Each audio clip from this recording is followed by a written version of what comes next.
place to be is living free in Tennessee. Welcome to Living Free in Tennessee, where we talk about building the life you choose on your terms. Today is Monday, March 17th, and this is episode 1017 of Living Free in Tennessee. And it's kind of cool that we got to 1017 on March 17th, which is also St. Patrick's Day. As you can see, I'm wearing green today. You know, I will be by the time I get to choir. For those of you who are on the video, I'm not wearing green. I just got up and was doing the usual Monday things, and that usually requires a t-shirt. This one's from SOE. It says no days off, which is kind of how I feel after last weekend. I think I worked harder yesterday than I usually work on a weekday, processing bacon and grinding meat and getting all sorts of stuff ready for the spring workshop because I pre-cook a lot of that stuff. So anyway, today we're going to talk about how to make your own Mesophilic culture at home so you can reduce the need for money to buy those cultures. I have been very frustrated that I can't just buy bulk Mesophilic culture very easily. Like I could use, the powdered culture, like a mug full for the year, and they sell it in these little packets or these bigger packets that are still not very much. And so I really started going way down the rabbit trail of like, well, how do I make my own? Because this is ridiculous. And I'm tired of spending money every, couple months on that. So we'll talk about how to do that. Some cool things about it is that you then start developing your own sort of local flavors as you do it. We're also going to be talking about our usual weekly segments today, Tales from the Prepper Pantry, that sort of thing. But as I got to thinking about starting your own culture and nurturing it, it kind of relates to life too, right? Because when you nurture your starts in life, I mean, that's pretty important as much as like hitting things every day is. And when you nurture your culture for your cheese, you can also take some time to nurture your starts in life, and it all kind of comes together. Funny, hey? Okay, so our featured event of today's show is the member webinar that we have coming up this Sunday. And if you are on my email, I must have looked at the calendar 6 times before I said when this event is. It's creating small scale events on your homestead, and it is on Sunday, March 24th at 3 p.m. Central, except for it's really the 23rd. So apparently I failed at looking at the grid of the calendar. So in the email, it says the 24th, but it's really this Sunday, 23rd at 3 p.m. And it's all about creating small scale events on your homestead. If you're a member, that's included with your membership, or you can buy it standalone for $45. That's one of the things I wanted to talk about. I also want to thank 2 sponsors of today's show. The first one is agristtaxadvice.com. Matthew, sir, it's tax season, guys, right? So now's the time you think about how much money is coming out of your paycheck and going into the government. So it's a good time to, after you've gotten all your stuff in and organized and done what you need to do, you have it all together. It's a good time to schedule a consult with Matthew Sursley of agristaxadvice.com. He goes through that and just talks to you about ways you can structure your life, your businesses, so that you can take advantage of the existing tax code and keep more of your money in your pocket. Find out more at agristaxadvice.com/LFTN. Our second sponsor of today's show is Discount Mylar Bags. Discount Mylar Bags has been supporting the show since the very beginning. Toby actually reached out for me for sponsorship before I even had a sponsorship program. He was one of those. And he has also been providing the bags for Hollow Roast Coffee. So if you get the coffee, those bags are made by Discount Mylar Bags. But what he's good at is sourcing things in bulk and passing on the savings to you. He's a prepper. They have a nice garden. He's not a homesteader, but they have a pretty darn good garden and great community builder. Check them out, discountmylarbags.com. And if you're just kind of getting into this whole, like, how do I store food thing, check out his website, upper right-hand corner. He has a few articles written on his thoughts on storing food, what kinds of food to store, how to store the food, what size bags to use, what size O2 absorber goes with which size bag. Because if you mess that up, you can actually make the mistake of introducing moisture into your food when you don't want to, for example. Check that out, discountmylarbags.com. Okay, before we jump into our first segment, I want to ask everybody to do me a favor. Can you do me a favor? It requires taking a couple of extra steps. The favor I'm asking for today is you head over to iTunes and leave me a review there, because the iTunes reviews are the kings of podcast catch reach as far as reviews go. And the second thing is, if you have a friend you think would like to listen to Living Free in Tennessee, shoot them a link to the podcast, or better yet, a specific episode you think would resonate with them, and let them know, like, check it out, because I'd love to expand our reach beyond where it is now. And the best way to do that is through recommendations, right? Anyway, also, if you are not already involved in our Facebook community or our Telegram community, there's a lot of great discussions that happen over there. I've got the links both in the YouTube channel description, or not channel description, but show description, and the show notes if you're listening to this on the podcast. If you apply to either group, it may take a little while to get let in, and you may end up needing to talk to a moderator. We've had a lot of spammy body things happening, so they're trying to make sure you're you and not fake you who's trying to then do some sort of Bitcoin scheme. That being said, I will never reach out to you asking for you to join a side chat and invest in my cryptocurrency empire or send me Bitcoin because of an emergency.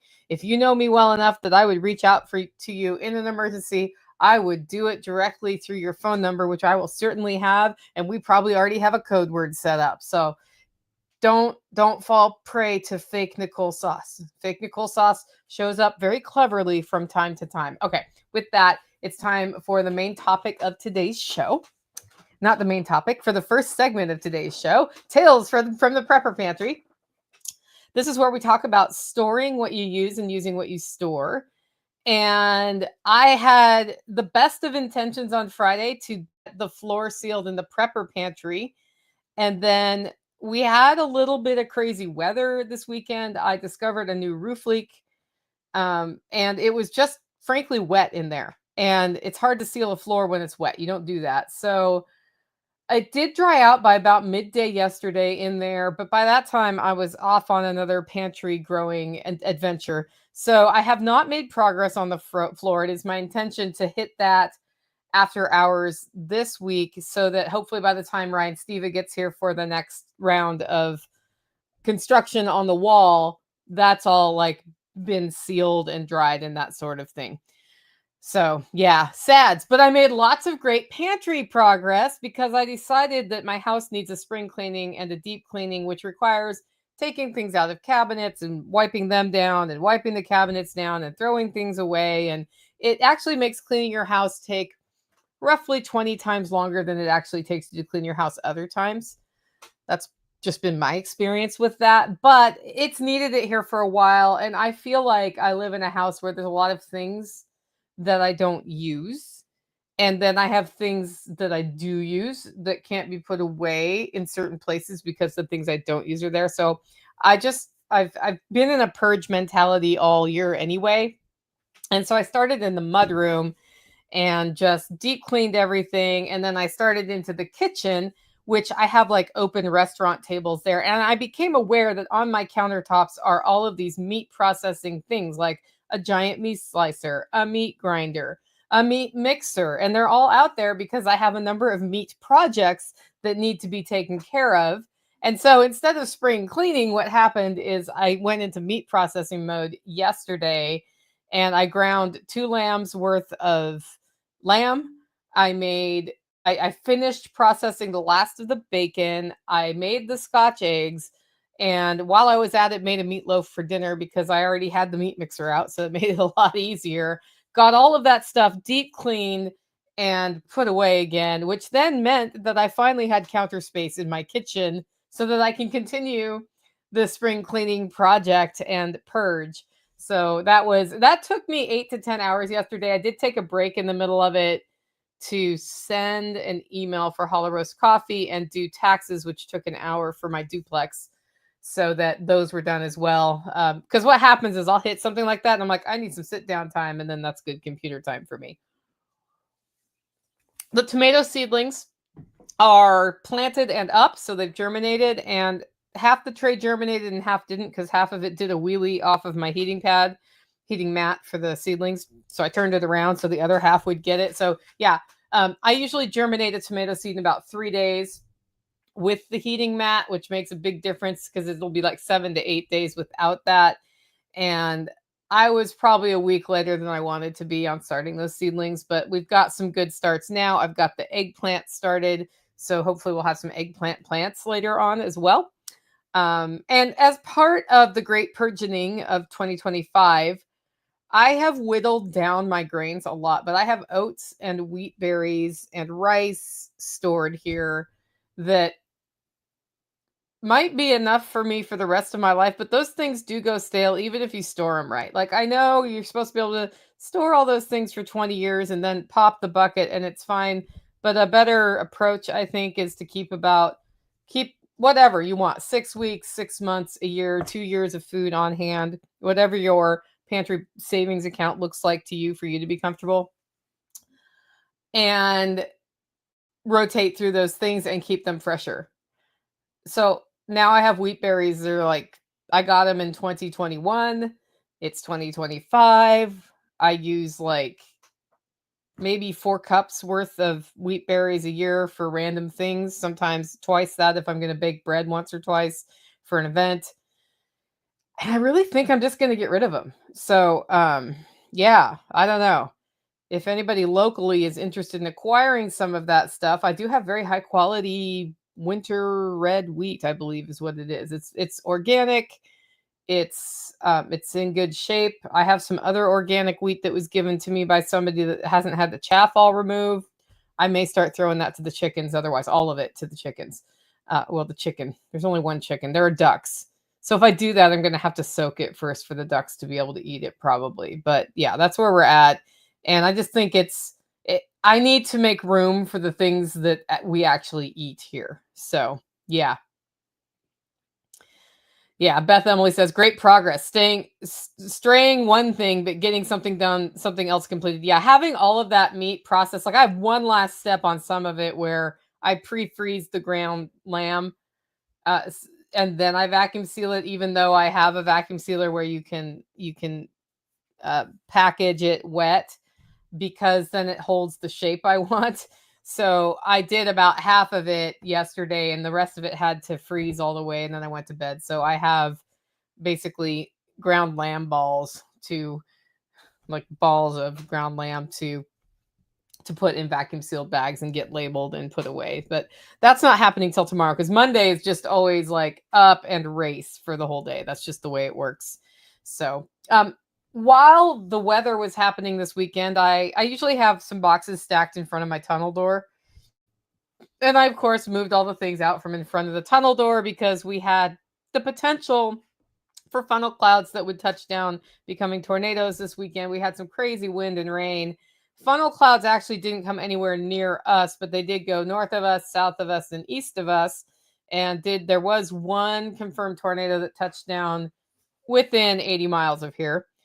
So with that in mind, I was like, well, it'd be really dumb to like get hurt in a tornado or die in a tornado because I had boxes stacked in front of my tunnel door when I could retreat to the tunnel. Luckily, I didn't have to because it's gross in there. But I took a look around the tunnel and it's gotten pretty mildewy in there because it's not in my house. It's like a separate thing, just on like, but there's a door to it from my house. And before we fixed the water issue, there was water that would just be in there. And so, humid, dark environment grows mildew. So I'm thinking about what I can do to like beat that back, get everything sealed in there now that we've stopped the water from coming in, and make it into a better place to retreat to if I ever need to, like have some water. I don't store anything in there because it'll just get mildewy and that's gross, right? So store some food and water and whatever, a bin with some blankets or whatever, flashlights because it's pretty dark in there. It does have like a light switch thing, but I think they disconnected all of the light bulbs in there, so now I can't turn the tunnel light on. So I was talking to Tactical about it. It's actually not a bad place if I know that it's not overly humid to store things like a bucket or two of rice I just don't need 10 buckets of rice. And that sort of like dry goods storage as long as it's dry in there. So just assessing that for additional pantry storage over time, assuming I can figure out what to do about the fact that it got really mildewy in there. So that's what's going on in all of sort of the pantry activities of the Holler homestead. There's just a lot of regeneration going on because we're switching at this time of year. We're gradually going from using it up in the pantry to putting stuff in the pantry again. Like the early spring greens are out pretty soon. I will be able to harvest raspberry and blackberry leaves and make those into like storage for tea for the winter and that sort of thing. And that's what happens when you start having a more methodical pantry over time. You start thinking, okay, well, how can I regenerate that without having to always go to the store for something? And then that naturally turns into gardening and growing or foraging, and that's part of the fun of living this lifestyle, right? Our next segment is the weekly shopping report from Joe. Joe has the following to say: went to the Dollar Tree, and I noted that the health aisle was stuffed. We didn't go into Home Depot, but the price of a 2x4x8 shows $3.85 online. I think that might be up 10 cents. Aldi was next. We found everything we wanted, but there were only a few bars of my preferred chocolate. Staple prices were for bread, $1.39. Eggs are $5.97 and a limit of 2. By the way, I saw like free range eggs at Food Lion for $1 less than that. So like crappy Aldi eggs for $6 or like cage free eggs at Food Lion for $5. I know what I would decide if I was going to get them at the store. Whole milk, $2.92 a gallon. That's up a little bit. Heavy cream is $5.29. That's the same as last week. Orange juice is $4.09. She's real fine, my $4.09. She's real fine, my $4.09. My $4.09. Thank you, Beach Boys. Okay, that's up, by the way.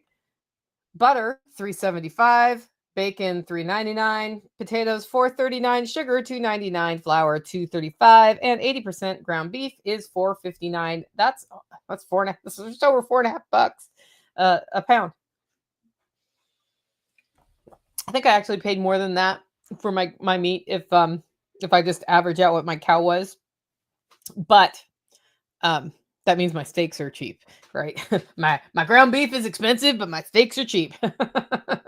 Okay, at Food City, the 22-pound bags of Meow Mix were in stock, so the pets are well stocked. Untainted regular gasoline, $3.59 a gallon. Beth Emily says, I remember all the eggs being 75 cents a dozen 5 years ago. Yeah, so I was selling eggs at the farmer's market for $3 a dozen a decade ago, and somebody goes, $3 a dozen? I can get them for 89 cents at Aldi. And I was like, then buy them at Aldi. My eggs have these dark orange yolks. Like, my duck eggs are $10 a dozen now. Like, sheesh. Not worth my time to explain why an Aldi egg is very different in quality than a farm fresh free range egg where they've been eating grass and bugs and all the things that they eat. So, and that's just sort of the tension between direct farm to consumer sales and grocery stores, because the grocery stores will come in super cheap because of bulk or their subsidies along the way or whatever. And then when a farmer is charging what something should really cost, people freak out because it's as much as or more than the grocery store, because their thought is it should be less than the grocery store. I used to think that way too. Totally understandable. That's why I don't get mad at people about it. Like, I do ridicule them a little bit on this podcast, but like if somebody comes up to my face and is like, why are your tomatoes $8 a pound or whatever? I'm just making up a price. I'm not selling tomatoes. And I'm just like, because that's what I've got in them, like that's what they are. They're fresh. They're the best tomatoes you're ever going to taste. And then they huff off and go get their $3 a pound tomatoes at the grocery store. They might buy one of mine. And then usually the next week they're like, now I know why. Yeah. Now you know why. Because they just taste better. They're fresher. It is what it is. It's how it works. You buy from the farmer, you get better stuff in general. Next up, we have a frugality tip. This one is not from Margot. This one is from Jordan. Jordan says, St. Patrick's Day is upon us.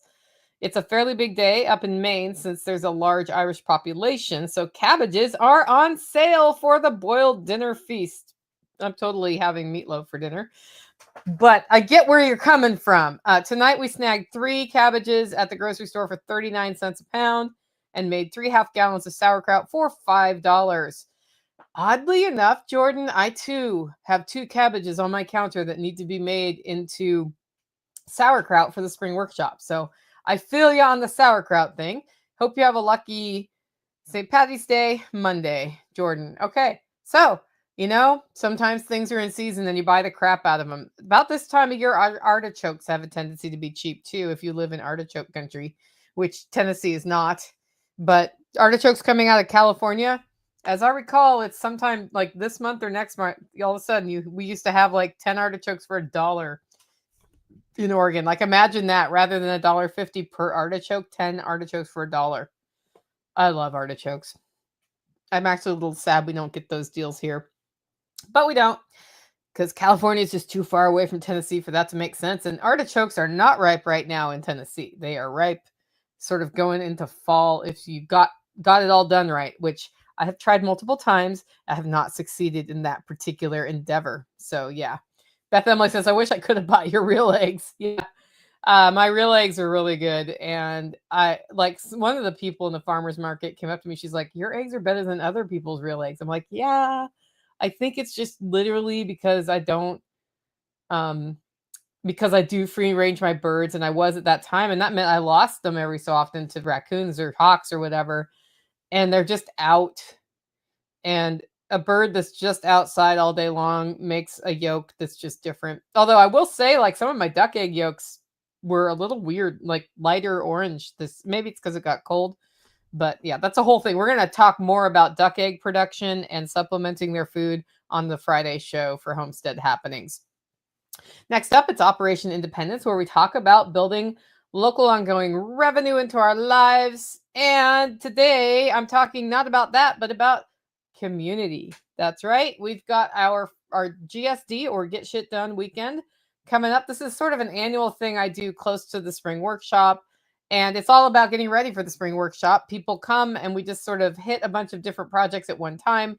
This time it's going to be March 29th and 30th, unless for some reason it snows, in which case I'm sure it will be rescheduled. But we're going to be building the deck, rebuilding a deck for one of the composting outhouses because it has been falling apart. And you don't want to fall through a deck when you're going there. Hauling off construction debris, possibly standing Taj Mahal, building a new humanure barrel. Don't worry, you won't come into contact with any humanure as a result of that project. It's the thing to hold the stuff, not the stuff.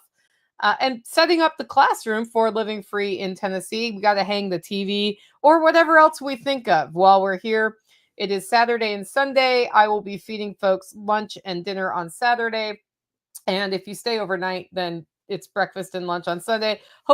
Just planning to wrap everything up by about 3 p.m. on Sunday. So we have time to be ready for the week, and y'all get home in time to be ready for the week. If you want to go to that, go to livingfreeintennessee.com.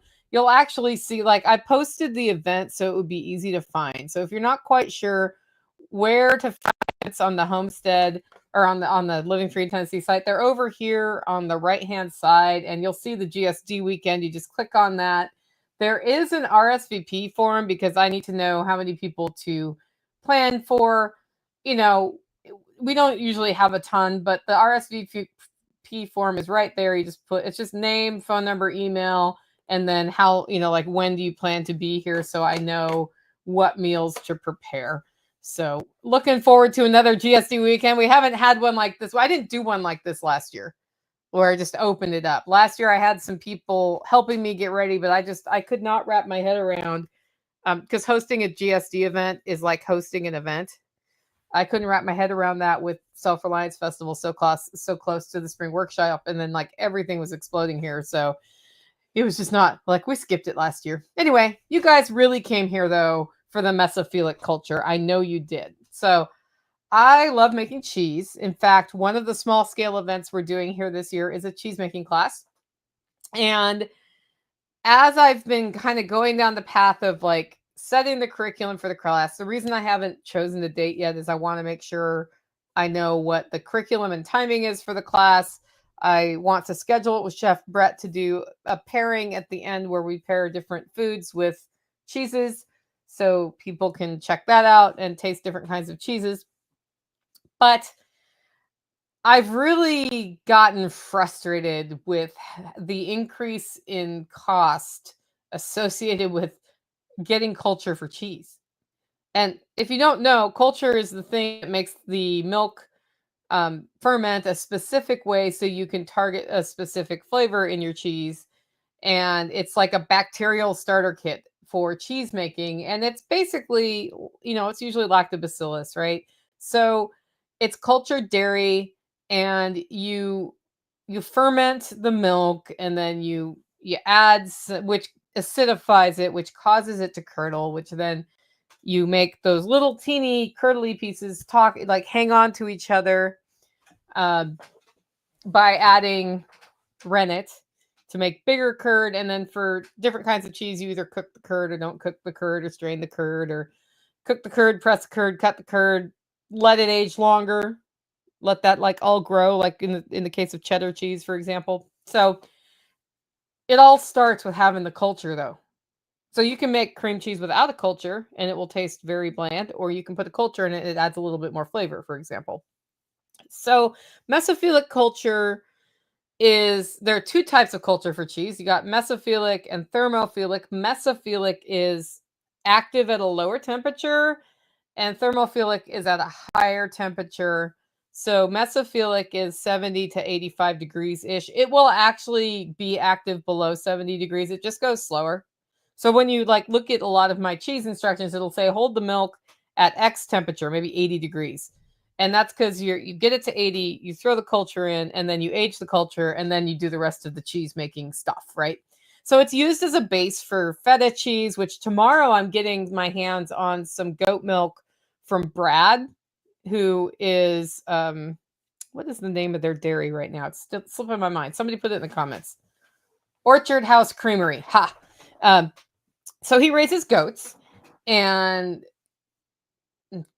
so I'll get goat milk to make feta cheese, which we then use at the workshop. And I realized I better get that made so it has time to sit in the brine long enough to be awesome feta cheese. Cultured cream cheeses, Chev, farmer's cheese, mozzarella, like things like those soft cheeses in particular, you're making from a mesophilic culture.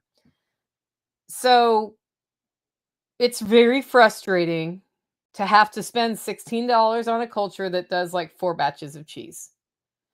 That makes your feta cheese really expensive. And I was like, well, Nicole, people figured out how to do mesophilic cultures before there was mesophilic culture. Like 200 years ago, they weren't like shopping at Amazon or at cheesemaking.com to get supplies for their cheese. They just made the cheese, right? So I was like, well, I wonder how that's done. And so I went down this whole long thing about learning how to do it. And I was like, I'm totally never going to buy mesophilic culture again unless I want a specific flavor that a specific one has, because there's absolutely no reason to do it. It is as easy as keeping your mesophilic culture alive is as easy as keeping your sourdough alive. Now, how many of you watching this right now have killed a sourdough starter? Just put me, or put Y or N if you have or haven't killed your sourdough starter. I personally have murdered multiple sourdough starters. That's why you give them to people. I don't have one right now because I don't bake bread anymore. So I say this with a caveat that keeping your mesophilic culture alive is about as easy as keeping your sourdough starter alive, which is to say you could kill it. But if you're able to take something that costs you $4 per dose and keep it going for 6 to 8 months before you accidentally kill it. I mean, how much cheese can you make in that period of time? It's kind of cool. So it can save you some money for sure. And the other cool thing is it adapts to your environment just like seeds do. Like your ferments will adapt to your environment. And you'll notice that even stuff that you've carefully fostered for the flavor from somebody else, it'll subtly change over time as you keep your ferment going at your place with your inputs, right? And It also adds some resilience to your life because if you want to be able to make cheese when it's hard, when supply chains are down, for example, we've seen those go down more than once in the last 5 years. Um, you're like, I don't care. I got my Mesophilic culture. I got my milk source here locally. We're in. We're good. We'll make cheese. It'll be fine, right? And then maybe you can like split that off into a side hustle or a full-time gig or whatever. Plus, it's just fun. For me, like learning how all of this stuff works with food is fun. So, the cool thing about Mesophilic culture is it's super, super easy to make. And I'm going to talk about it like two ways to do it. There's the I have access to a starter way, and there's the I don't have access to a starter way. Because as I said, I was like, yeah, sure. Okay, I see how you make, in air quotes, a Mesophilic culture, but how did they make it before they had the powder or cultured buttermilk? Like, that's a more important question because then that tells me how to make it from nothing. So, the first and easiest way to do it is to start with something that already has Mesophilic culture in it. It's kind of like making yogurt, right? As long as you can get the yogurt culture, you can always make yogurt and you can keep that alive, much like a sourdough starter as well. My mom's had one going for at least a year. She's all excited because she's got a sous vide, and so making yogurt for her just became like 20,000 times easier because she was turning her crock pot on and off to keep the milk at temperature while she made yogurt. So, find the culture.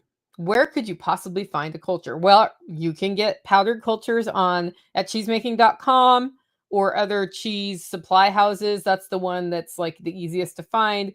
Or you can go on to Amazon, and there are a variety of retailers there. They will sell you freeze-dried culture. And some cultures are more tailored for different kinds of cheeses. This is where you'll be like, oh, this one's intended for feta, but that one's intended for chev. But spoiler alert, you can use the feta one to make the chev, and the chev will taste good. Okay. Or if you've already made cheese recently, you can keep that culture.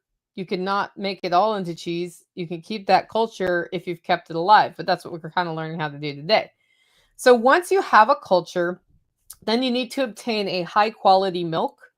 The best milk you can find for this is going to be a raw milk. So if you can get your hands on raw milk that is fresh, not more than 24 hours old, and from a source you trust not to have nasty McNasty faces in there, that's the best milk to use. The second best milk to use is a high quality pasteurized milk from the store. And the worst milk to try this with is the ultra pasteurized milk. And the way you know the difference between pasteurized milk and ultra pasteurized milk, besides the fact it says on the thing, is that ultra pasteurized milk tends to have a best buy date that's like a month or two out. Like when you buy heavy whipping cream and it's going to last for 2 months, that's ultra pasteurized. That is not just pasteurized. Ultra pasteurization, they take it up super high temperature and then very quickly bring it back down to temperature, and that extends the shelf life quite a bit. Pasteurized is just, it's going up to like 145 degrees for a minute or whatever. It depends on like the pasteurization process, temperature and time. Higher temperature, less time. Lower temperature, more time to pasteurize it. Pasteurization kills all the bacteria in the milk. Okay. So if you're getting pasteurized milk, you'll heat it up to 70 to 75 degrees, and then you're going to inoculate it. If you use raw milk and you want to make sure you're growing the exact culture you have, you're going to pasteurize it by heating it up to 145 degrees, cooling it down to 70 to 75 degrees before you put the bacteria or the culture that you have into the milk. If you don't do that, you will get other cultures in there with your culture. So just know that, okay? If you have buttermilk, you're going to use about 8 ounces of milk and 2 tablespoons of buttermilk. Pitch it at 70 to 75 degrees. Leave it at room temperature for 12 to 24 hours until it's done. And you know how you know it's done? When you tilt it, it's got sort of a thicker consistency, just like we talked about kefir last week, right? It thickens, it smells and tastes tangy, just like the kefir. And then once you have that made, you'll just store it in the fridge and use it in your cheese within about a week. Super easy, right? Right. If you decide not to use it in a week, you need to keep feeding it milk. So you'll take 2 tablespoons and make another batch, 2 tablespoons and make another batch.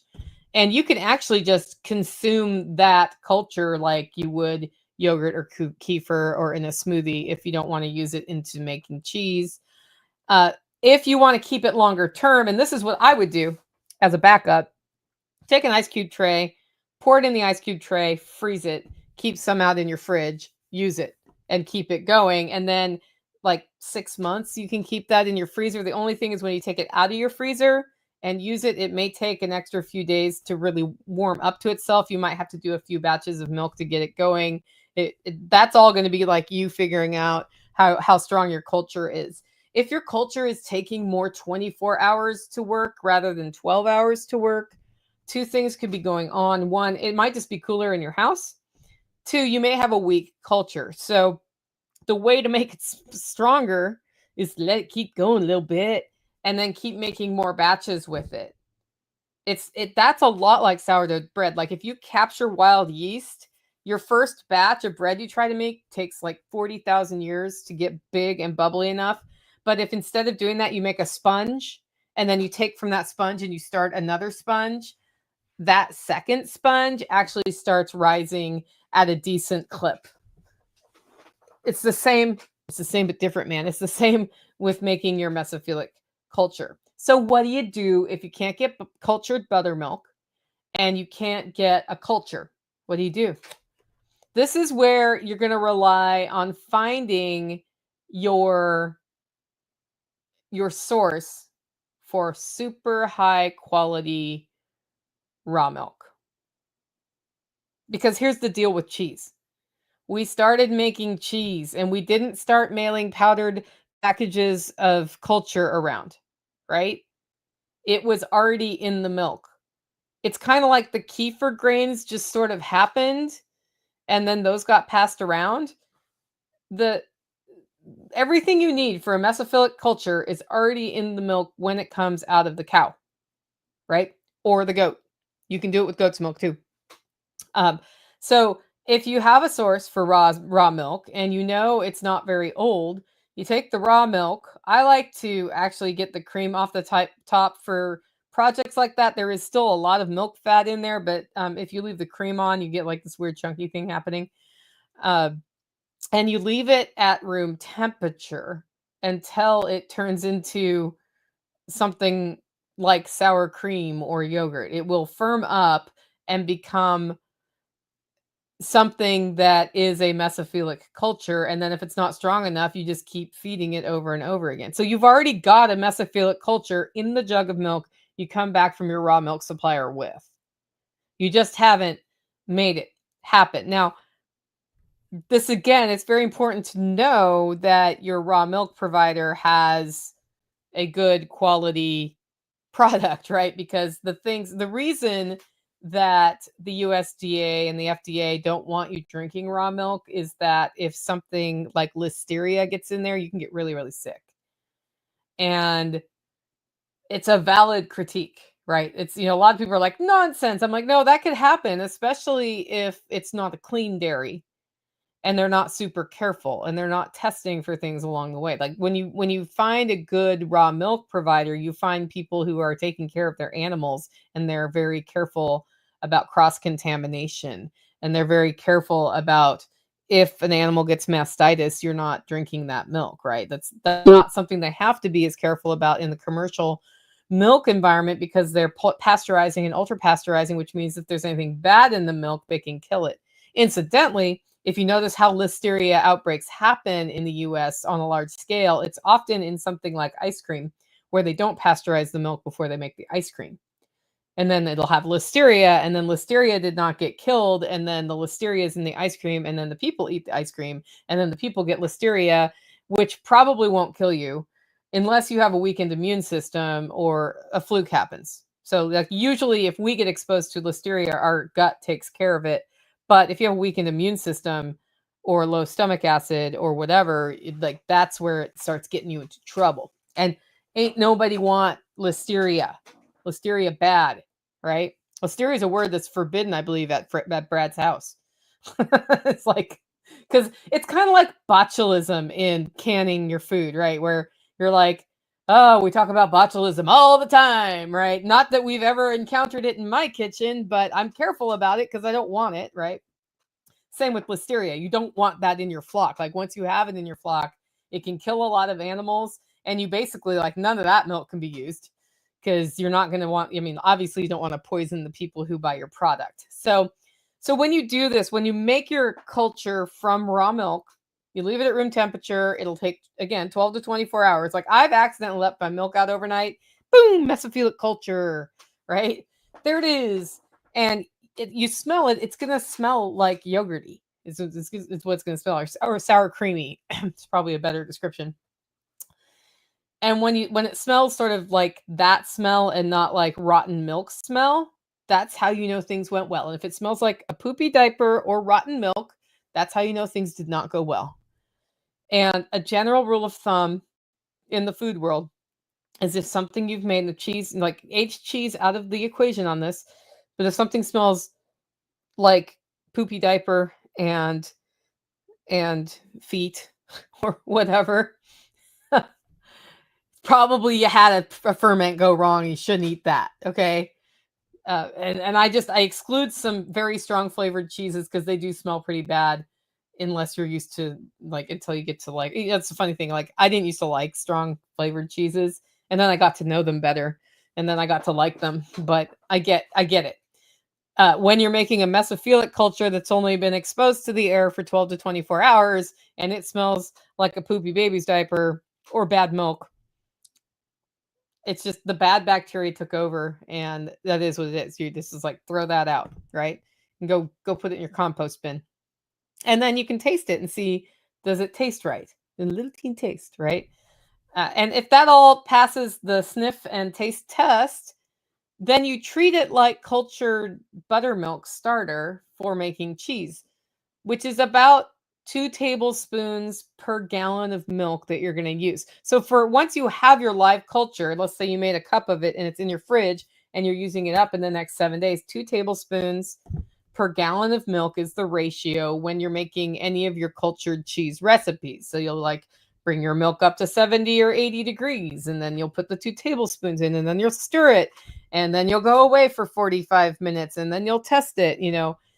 All of that, if you have a strong culture, will come back together. Where it throws a little bit of a monkey wrench into making cheese is that you need to assess if the culture has aged long enough when you're making a cheese where you're only aging it for 45 minutes. And that's going to be like knowing what it needs to taste like, knowing what it looks like when the curd separates from the whey because it's acidified, and be flexible enough that if for whatever reason your culture is a little bit slow at first, that you can let it age for 2 hours if you need to before you go on to the next step. It's the thing about making cheese. Like there are very clinical instructions on how to make cheese, so it's consistent every time. And if you've downloaded my cheese making recipe book, you'll see it's like, do this, milk at X temperature, this amount of time, then do that, and then that amount of time. And it's all very consistent. You're using a sous vide if you can, or you're making a double boiler with your kitchen sink to keep the temperature of the milk consistent. Having a sous vide, by the way, if you're making cheese, is one of the best tools from a home cheese making standpoint that you can get your hands on, because having that consistency of temperature, it's amazing how much easier it makes it, because it makes it a lot more predictable. Except if you've made your own culture and your culture is a little bit slower, you got to have balls basically to make your best decision. And the truth of the matter is, if you let a culture go quote unquote too long by an hour or two on a cheese, it's fine. It's fine. It's a little more tart is what it is. So the whole point of culturing your cheese is it acidifies. And the acidification is what causes the solids to separate from the liquids in the cheese. So if you think about its function, it's not the end of the world if you go a little too long.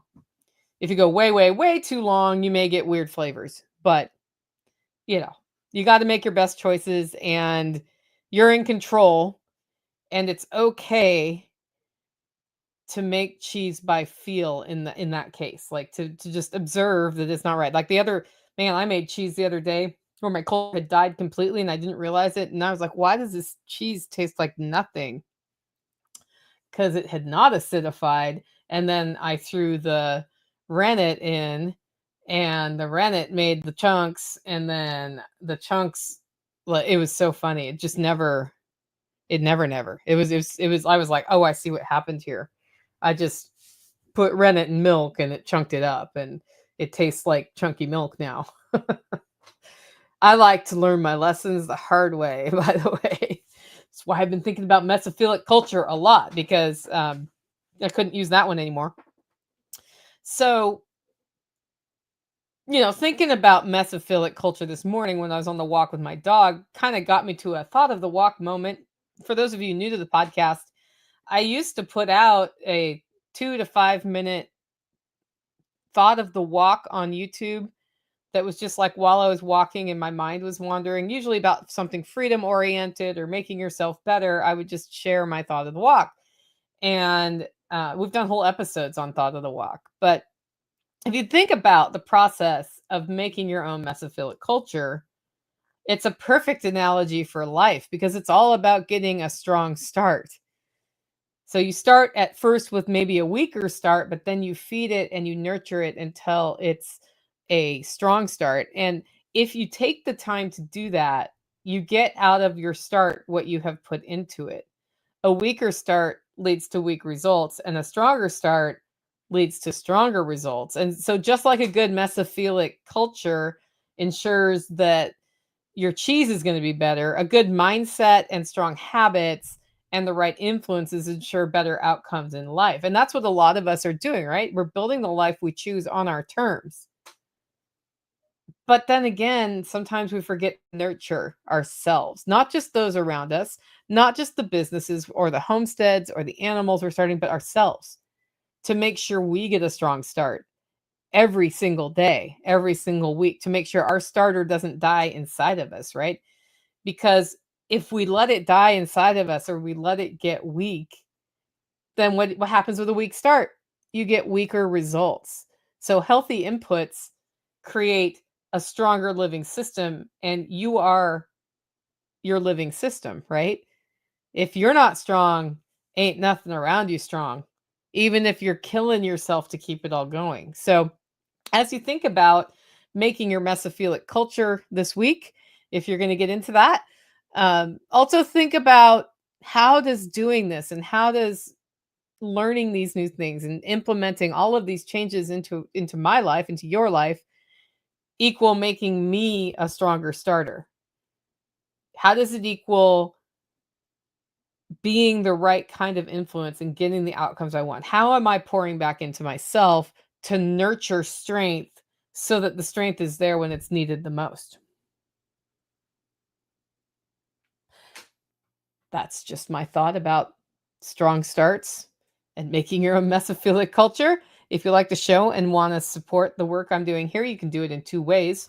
1, get your coffee at hollowroast.com. 2, consider becoming a member. Head over to livingfreeintennessee.com to find out more.